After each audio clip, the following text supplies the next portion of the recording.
Kabanata 231. Ang mukha ni Guido ay punong-puno ng desperasyon habang ang takot ay damaloy sa buong katawan niya. Nawalan ng kulay ang mukha nina Ashwan at Michael, at bumigat ang kanilang pakiramdam nang mapagtanto nila ang nangyari. Hindi nila maunawaan kung bakit biglang nagbago ang lahat. Maayos naman ang lahat kanina pa, pero ang paglipat ng panig ni Stanley ang sumira sa kanilang plano.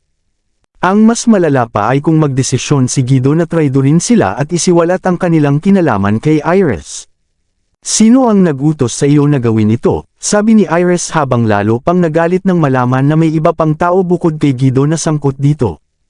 Automatikong sumulyap si Guido kina Ashwan at Michael, ngunit nang makita niya ang nakakatakot na tingin ng dalawa, napahinto siya at hindi na nagsalita pa.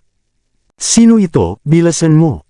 Kung ayaw mong magsalita, tatawag ako ng pulis at ipapaaresto ka sa kasong fiscal offense," sabi ni Iris.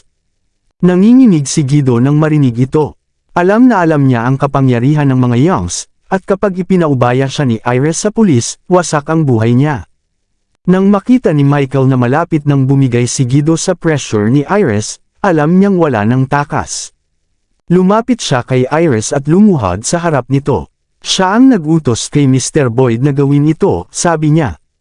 Dahil wala ng atrasan, handa niyang akuhan ang buong sisi para protektahan si Ashwan. Mas mabuti na siya lang ang madamay kaysa silang dalawa. Bukod pa rito, isang makapangyarihang tao si Ashwan sa mundo ng negosyo, at sigurado siyang may pakinabang pa siya sa hinaharap kapag tinulungan niya ito. Kahit tanggalin pa siya ni Iris, tiyak na makakahanap pa rin siya ng bagong trabaho sa tulong ni Ashwan. "Ikaw pala ang may gawa nito," galit na sabi ni Iris. Tumahimik si Michael. Alam niyang wala ng silbi ang kahit anong paliwanag, kaya mas pinili na lang niyang manahimik. Ito na ang kabayaran niya. "Huwag ka munang padalos-dalos, Iris." Magkapareho lang ng antas sina Michael at Mr. Boyd, kaya malabong siya ang direktang nag-utos dito. "Sigurado akong may mas mataas pang nasa likod nito," sabi ni Ariel habang mapanuring tumingin kay Ashwan na nagtatago sa likod ni Michael. Alam niya ang alitan nina Ashwan at Leon, at malinaw sa kanya na sinasadya nitong guluhin si Leon. Ngunit dahil haka-haka pa lang ito, hindi siya nagbintang ng walang ebidensya. Naintindihan ito ni Iris kaya kumalma siya at nagsalita. "Michael, sabihin mo kung sino." Walang nagsabi. "Lahat ito ay sarili kong desisyon," sagot ni Michael ng kalmado. Napabuntong hininga si Ashwan nang marinig ito at lihim na nagpasalamat kay Michael. "Ikaw," sabi ni Ariel na lalong naiinis. Alam niyang may mas malalim pa rito, pero ang pagtanggi ni Michael ay nakakapagpapikan sa kanya.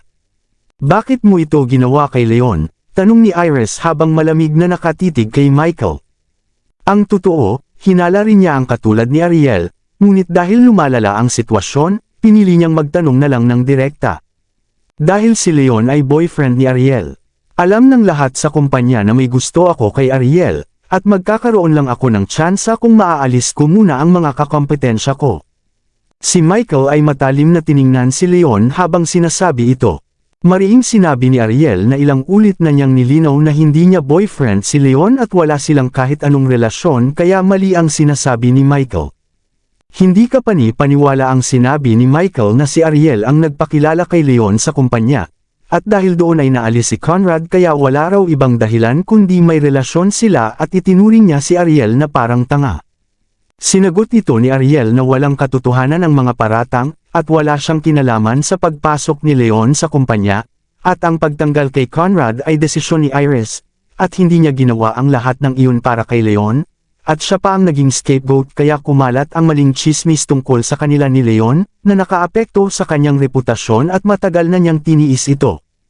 Nagulat si Michael at hindi makapaniwala sa narinig niya na si Miss Young ang may gawa ng lahat ng ito. Tahimik na ipinaliwanag ni Iris na siya ang kumuha kay Leon sa kumpanya at siya rin ang nagtanggal kay Conrad at walang kinalaman dito si Ariel, at hindi rin ito kilala si Leon noon kaya imposibleng maging girlfriend siya nito. Parang isang malaking pagsabog ang balitang ito at nabigla ang lahat sa loob ng silid. Si Michael, si Ashwan at ang iba pang nasa mataas na posisyon ay tuluyang nagulat sa nalaman nila. Akala ng lahat si Ariel ang sumusuporta kay Leon, ngunit lumabas na si Iris pala ang nasa likod ng lahat ng tulong na natanggap nito. Kaya pala matigas ang desisyon ni Iris na suportahan si Leon, at hindi siya natinag kahit paanong pilit ni Ashwin. Lahat sila ay minamaliit si Leon noon. Hindi makapaniwala si Michael at napaupo na lamang sa sahig habang mapotla ang mukha. Akala niya noon ay magkasama sina Leon at Ariel, kaya niya pinuntirya si Leon at sumama pa siya sa plano ni Ashwin para sir-on si Leon sa kasong pandaraya. Ngayon ay lumabas na mali ang lahat ng kanyang akala. Nagsisi siya at alam niyang karapat dapat lamang ang nangyayari sa kanya. Humingi siya ng tawad kay Miss Young at inamin na siya ay nasilaw sa kasakiman at maling panig ang pinili at handa niyang akuhan ang buong responsibilidad, dahil gusto niyang makuha ang kapalit na pakinabang. Kaya wala siyang nagawa kundi magmakaawa. Sinabi ni Michael na ang kanyang kasakiman ay nagdulot ng malaking pagkawala ng pera para sa kumpanya, kaya hindi na siya maaaring bigyan pa ng isa pang pagkakataon. Sinabi ni Iris na sina Michael, Guido, at Stanley ay sangkot sa pagtatangka na ipahamak si Leon sa kasong pandaraya, at dahil dito ay nagdulot sila ng malaking pagkalugi sa kumpanya, at ito ay hindi maaaring palampasin. Mula ngayon ay opisyal na silang tinatanggal sa trabaho at wala na silang kaugnayan sa Elegante Group. Dahil sa kanilang mahabang serbisyo sa kumpanya, nagpasya si Iris na pakitaan sila ng awa sa pamamagitan ng pagtanggal lamang sa kanila at hindi pagsasampa ng kasong kriminal. Nagpasalamat ang tatlo kay Miss Young nang mabigat ang loob at tumayo na sila upang umalis. Humakbang si Leon at nagsalita na sandali lamang. Tumingin si Iris sa kanya nang may pagdududa at tinanong kung ano ang kailangan niya. Sinabi ni Leon na ang kakayahan ng isang tao na aminin at itama ang pagkakamali ay isang katangiang dapat pahalagahan. Tingin niya ay napilitan lamang si Stanley dahil siya ang haligi ng kanyang pamilya, at dahil handa itong matuto mula sa pagkakamali ay dapat pa rin itong bigyan ng isa pang pagkakataon. Ngunit sina Michael at Mr. Boyd ay sadyang gustong ipahamak siya at umamin lamang ng mabigo ang kanilang plano, kaya hindi sila karapat-dapat patawarin.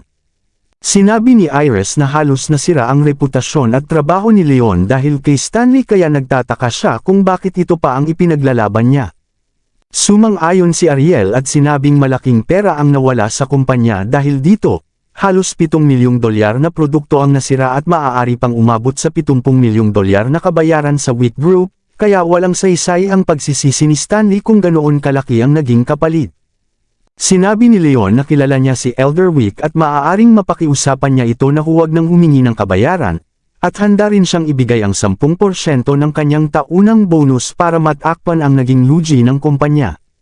Labis na nainis si Iris at sinabing hindi niya kailangang isuko ni Leon ang kanyang bonus dahil iyon ay para sa kanyang pinaghirapan. Ngunit kung magagawa niyang mapakiusapan ang Wick Group na bawiin ang reklamo at kabayaran ay pagbibigyan niya si Stanley ng isa pang pagkakataon. Masayang pumayag si Leon sa kondisyon. Nagpasalamat si Stanley kay Leon at lumuhod upang magpasalamat ng labis. Akala niya ay mawawala na siya ng trabaho, ngunit tinulungan pa siya ni Leon kaya labis siyang naantig. Sinabi ni Leon na hindi na kailangan ng pasasalamat at ang mahalaga ay matuto siya sa kanyang pagkakamali. Pagkatapos ay mariing inutusan ni Iris ang lahat na bumalik na sa trabaho habang tumingin siya ng makahulugan kay Ariel. Sina Leon at Ariel ay sumunod palabas ng silid. Si Ashwin ay mariing kumuyam ang kanyang mga kamao habang pinagmamasdan ang papalayong mga anino nila, at naging mapotla ang kanyang mukha. Buong ingat niyang binalak ang kanyang plano para mapaalis si Leon, ngunit nauwi ito sa kabiguan. Kahit na nakalusot siya ng walang sugat, alam niyang nagsisimula ng magduda si Iris sa kanya. Ngunit dahil sa kanyang malalaking ambag sa kumpanya at sa katotohanang ang kanyang lolo ay isang shareholder ng Young Group, pinili pa rin ni Iris na bigyan siya ng isa pang pagkakataon. Sa loob-loob ni Ashwin, galit na galit siya. Gayunpaman, wala siyang magawa kundi tanggapin ito. Ang huling tingin ni Iris sa kanya bago siya umalis ay isang malinaw na babala. Kapag muli siyang gumawa ng gulo, hindi na siya muling pagkakalooban ng awa. Pagkatapos ng pagpupulong, agad na nagtungo si Leon sa Wick Group upang personal na humingi ng paumanhin kay Elder Wick at ipaliwanag ang nangyari. Napakabait ni Elder Wick sa kanya. Hindi lamang nito piniling huwag maghabol ng anumang pananagutan, kundi pinakalma pa siya tungkol sa nangyari. Kalaunan, nagkasundo pa silang muli sa bagong schedule ng susunod na delivery ng produkto, at umalis si Leon na bitbit ang pasasalamat sa kabutihan ni Elder Wick. Dahil hindi na humabol ang Wick Group, tinupad din ni Iris ang pangako niya kay Leon at binigyan si Stanley ng isa pang pagkakataon.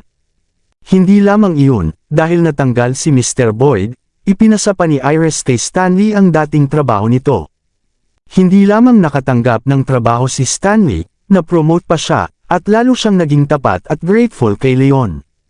Sa parehong panahon, naubos na ang lumang stock ni Leon ng herbal medicine at ingredients, at dahil nakatakda ng mag-manufacture ang 3 pabrika ng bagong produkto, nagpasya siyang makipag-ugnayan kay Benedict para humingi ng tulong.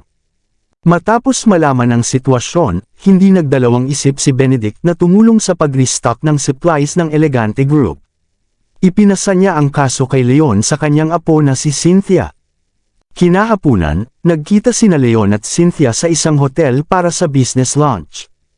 Ang hotel na ito ay ang The Regency, isa sa pinakasikat na luxury hotel sa Springfield City. Dumating si Leon sakay ng kanyang motorsiklo, at kakaparada niya pa lang nang may humantong itim na Mercedes-Benz sa tabi niya. 2 lalaking nasa mid-20s ang bumaba mula sa sasakyan. "Oy, hindi ba si Leon Wolf yan?" sabi ng isa na may slick back na buhok, at halatang nagulat. "Nako, ang tagal na rin natin, mga pare." Sagot ni Leon na siya rin ay nagulat. Ang dalawang ito ay mga kaklase niya sa college, si Dominic Sawyer ang may slick back na buhok, at si Sean Jenkins naman ang isa. "Nandito ka rin ba sa gathering, Leon? Hindi ko naman yata maalala na may nag-invite sa'yo," tanong ni Dominic. "Anong gathering?" Nagtatakang sagot ni Leon. "Dominic, baka si Janice Lynch ang nag-imbita sa kanya." Sabat ni Sean. "Posible yan," sagot ni Dominic habang tila may naisip, at biglang lumiwanag ang kanyang mukha. Kabanata 235. Sabi niya ng magaan at masaya, mukhang tadhana raw talaga ang nagdala sa kanila upang magkita, kaya mas mabuti raw na sabay na silang pumasok. Umiling si Leon at sinabi na hindi na siya makakasama dahil may meeting siya at hindi niya ito pwedeng i-cancel. Si Leon ay ulila at ang tanging paraan para makapag-aral siya sa kolehiyo ay ang pagtitiyaga at pagsisikap niyang makaipon para sa kanyang pang-tuition. Ngunit dahil sa kanyang kahirapan, madalas siyang minamaliit ng mga kaklase at wala siyang gaanong kaibigan. Bukod pa rito, mahiyain siya at mas pinipiling mag-isa. Kabaligtaran naman si Dominic, galing siya sa mayamang pamilya na may milyong halaga ng ari-arian. Kaya siya ang sikat sa kanilang klase at madalas hinahangaan ng maraming babae noong college sila. Hindi inaasahang magkasundo o maging magkaibigan sina Leon at Dominic, lalo na't madalas pa siyang asarin ni Dominic noon sa kolehiyo. Bukod pa roon, wala namang nag-imbite kay Leon sa gathering kaya natural lang na hindi niya gustong pumunta. Hinawakan ni Dominic ang braso ni Leon at sinabing hindi siya papayag na hindi ito sumama dahil matagal na silang hindi nagkikita at sayang kung hindi ito makakasama. Muling tumanggi si Leon at sinabing may meeting siya at hindi niya ito pwedeng i-cancel, ngunit sumabat si Sean at sinabing alam na ng lahat ang nangyari sa kanya kaya hindi na niya kailangang mahiya, at nandun din si Janice kaya bakit hindi niya ito gustong makita. Kahit matagal nang hindi nakikipag-ugnayan si Leon sa kanyang mga kaklase, kumalat pa rin ang tungkol sa kanyang kasal kay Marilyn at ang sumunod na diborsyo, kaya alam ng lahat ang nangyari. Nang marinig ni Leon na nandun si Janice, biglang uminit ang kanyang pakiramdam at naalala niya ang kanyang magandang mukha. Si Janice ang class representative nila noong college, tahimik ngunit mabait at maalalahanin, at isa sa ilang taong tumulong kay Leon noong lahat ay minamaliit siya. Dahil sa malaking tulong nito noon, nanatiling magkaibigan sila sa college, ngunit nawala ang kanilang komunikasyon matapos siyang magpakasal kay Marilyn. Kalaunan ay pumayag si Leon na sumama. Nais niyang makita muli si Janice at malaman kung kumusta na ito, at para hingin na rin ang numero nito upang manatili silang magkausap. Alam niya rin na tatawagan siya ni Cynthia kapag dumating ito, kaya pwede siyang umalis sandali para sa gathering. Pumasok si Leon, Dominic, at Sean sa isang private booth sa restaurant ng hotel. Nang dumating sila, karamihan sa mga bisita ay nandoon na at abala sa pag-uusap. Tumingin si Leon sa paligid at agad niyang nakita si Janice. Kahit ilang taon na siyang hindi nito nakita, napansin niyang lalo pa itong gumanda kaysa dati.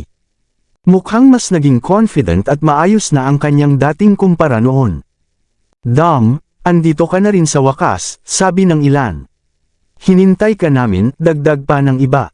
May ilan sa mga kaklase nila na agad lumapit nang makita ang pagdating ni Dominic. Maging ang mga babae ay tila nag-ayos ng sarili nang makita siya, maliban kay Janice. Tumingin sila sa kanya. Si Dominic ay isa sa mga sikat na estudyante noon sa eskwelahan, at maraming babae ang may paghanga sa kanya. Lalo pa itong lumakas pagkatapos nilang magtapos at magsimula ng magtrabaho, dahil mas naging mahalaga na sa lahat ang pera. Kahit na ang yaman ng pamilya ni Dominic ay hindi kasing laki kumpara sa ilang malalaking pangalan sa Springfield City, mas mataas pa rin ito kaysa sa karamihan sa kanila, kaya ang presensya niya ay laging nakakaagaw ng atensyon saan man siya pumunta. Oh, sina Sean at Leon pala ang nakasalubong namin kaya kami na late, paliwanag ni Dominic habang may mapang-akit ng ngiti.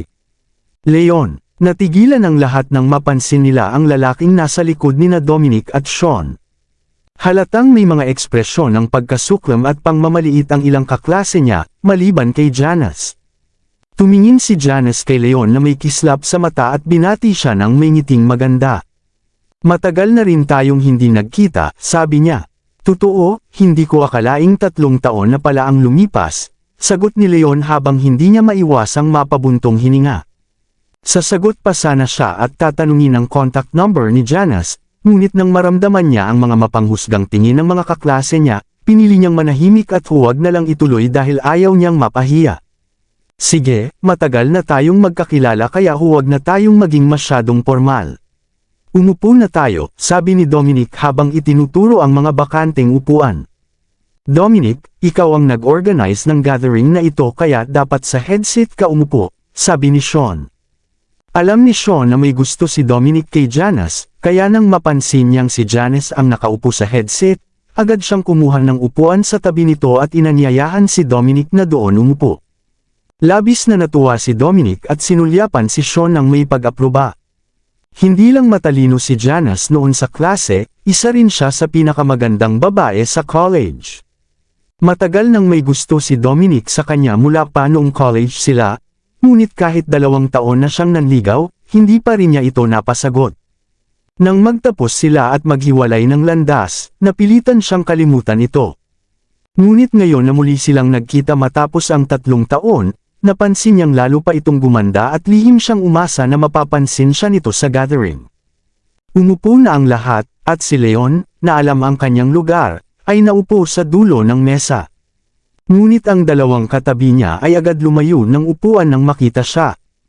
Nahiya si Leon at hindi niya alam kung uupo ba siya o aalis na lang. Lihim namang natuwa si Dominic nang makita ito. Dati kasi, malapit si Janice kay Leon noong college kaya madalas niya itong asarin dahil doon. Kahit tapos na ang lahat, hindi pa rin mawala ang inis niya kay Leon noon dahil sa ilang beses siyang napahiya sa harap ng iba. Umupo ka rito sa tabi ko, Leon, sabi ni Janice habang may ngiti at inilipat ang upuan niya para magkaroon ng espasyo sa pagitan niya at ni Dominic. Nag-alinlangan si Leon, ngunit naalala niyang pumunta siya rito para kay Janice kaya naupo siya. Biglang nanigas ang ngiti ni Dominic at may bahagyang galit na kumislap sa kanyang mga mata. Ngunit dahil tapos na ang nangyari, wala na siyang nagawa kundi lunukan ang kanyang nararamdaman. Mariing sinabi ni Dominic na siya ang magbabayad ng tanghalian ngayong araw, kaya huwag nang magdalawang isip ang lahat na umorder ng kahit anong gusto nila. Agad namang nagkaroon ng sigawan at tuwa ang mga kaklase nila. Sabi ng isa na hindi pa siya nakakapunta sa ganitong klaseng mamahaling hotel at ngayon lang siya makakakain sa ganitong lugar. Sabi pa ng iba na tanging dahil kay Dominic lang sila nakakapunta roon at kung wala siya ay hindi nila mararanasan ang ganitong karangyan. Lahat ay nagpahayag ng paghanga at pasasalamat kay Dominic. Ngumiti si Dominic at lalo pang inilabas ang kanyang yabang. Lihim siyang sumulyap kay Janice na umaasang mapapansin siya nito at mapahanga. Ngunit ikinadismaya niya, si Janice ay hindi man lang siya tiningnan at sa halip ay nakatuon ang pansin kay Leon. Tinanong ni Janice si Leon habang nakangiti kung kumusta na siya dahil hindi na sila nakapag-usap mula nang ikasal siya. Sagot ni Leon na maayos naman siya, kahit na sa totoo lang ay kakagaling lang niya sa diborsyo at katatanggal lang niya sa bahay ni Marilyn, kaya hindi niya sigurado kung maayos nga ba talaga ang sitwasyon niya. Ngunit para sa kanya, ang pagiging malaya na niya ay itinuturing niyang isang magandang bagay. Tinanong ni Janice ang kanyang bagong numero dahil gusto niyang manatili silang magkausap. Agad na inilabas ni Leon ang kanyang telepono para idagdag si Janice sa kanyang kontak. Nang makita ito, biglang nawala ang ngiti sa mukha ni Dominic at tuluyang nawala ang kanyang pakiramdam ng tagumpay. Ngunit mabilis siyang bumawi at tumawa habang tinatanong si Leon kung kumusta siya at saan na siya nagtatrabaho ngayon. Sagot ni Leon na siya ay nagtatrabaho bilang presidential secretary sa isang cosmeceutical company. Nagulat si Janice at sinabing mukhang prestihiyoso ang trabaho niya. Ngunit agad itong kinontra ng iba, na sinasabing walang espesyal sa pagiging secretary dahil normal lang naman ito sa bawat kumpanya at karaniwan pa itong trabaho ng babae. Pinagtawanan nila si Leon at lalo pang naging halata ang kanilang pangmamaliit. Itinaas ni Dominic ang kamay upang patahimikin ang lahat at nagkunwaring nagulat. Tinanong niya si Leon kung tama bang dati siyang nagtrabaho sa isa sa mga kumpanya ng Manson, at ano na ang nangyari sa kanya. Nag-alinlangan si Leon at sa huli ay inamin na siya ay nagdiborsyo kay Marilyn. Nagulat ang lahat nang marinig ito.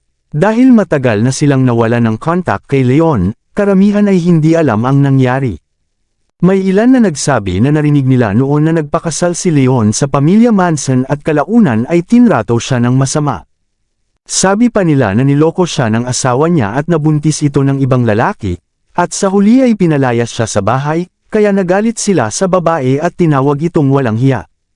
Nagkunwaring nagalit si Dominic na para bang ipinagtatanggol talaga si Leon, ngunit ang totoo ay sinasadya niyang ilabas ang kahihiyan ni Leon para mas lalo siyang magmukhang mas mahusay sa harap ng lahat.